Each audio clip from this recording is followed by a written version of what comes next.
क्या आपने कभी सोचा है कि आपकी जिंदगी का असली उद्देश्य क्या है? जब जीवन मुश्किलों से घिर जाता है, तो हमें क्या ताकत देती है? विक्टर फ्रैंकल की किताब मैन्स सर्च फॉर मीनिंग हमें इन सवालों का जवाब देती है। यह किताब लेखक के नाजी यातना शिविरों के अनुभवों और जीवन में अर्थ खोजने के उनके गहन दृष्टिकोण पर आधारित है। आज हम इस किताब की गहराई को समझेंगे और जानेंगे कि हर परिस्थिति में कैसे जीवन का अर्थ खोजा जा सकता है। किताब का सारांश। भाग एक, नाजी यातना शिविरों का अनुभव। फ्रैंकल को नाजी जर्मनी के दौरान यातना शिविरों में भेजा गया। वहां उन्होंने घोर पीड़ा, भूख और अमानवीयता का सामना किया। उन्होंने देखा कि जिन कैदियों के पास जीने का एक उद्देश्य था, वे कठिन परिस्थितियों में भी जीवित रह सके।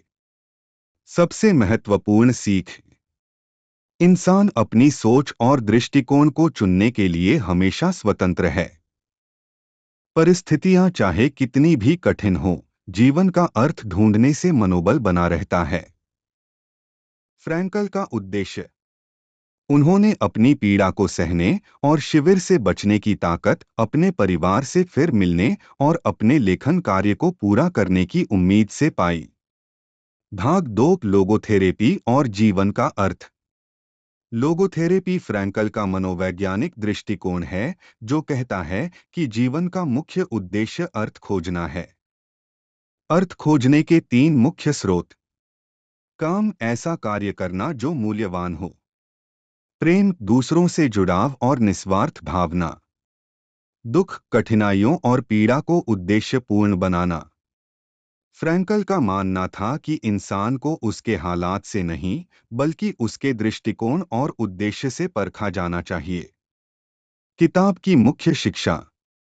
एक, कठिनाइयों में भी इंसान अपने जीवन का अर्थ खोज सकता है। दो, परिस्थितियां चाहे कितनी भी कठिन क्यों न हो, अपनी मानसिक आजादी बनाए रखना सबसे बड़ी ताकत है। तीन, जो व्यक्ति क्यों का उत्तर जानता है, वह किसी भी कैसे को सह सकता है। शानदार निष्कर्ष। विक्टर फ्रैंकल की यह किताब हमें सिखाती है कि जीवन में मुश्किलें, पीड़ा और दुख अनिवार्य हैं, लेकिन इन सब के बावजूद हमारा दृष्टिकोण और उद्देश्य ही हमें आगे बढ़ाता है। यह हमें यह याद दिलाती है कि हर स्थिति में हमारा जीवन एक अर्थ रखता है।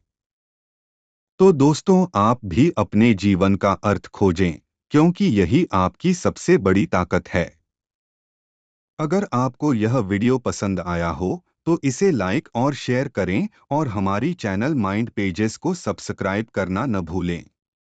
अगली बार एक और प्रेरणादायक किताब के साथ मिलते हैं। धन्यवाद।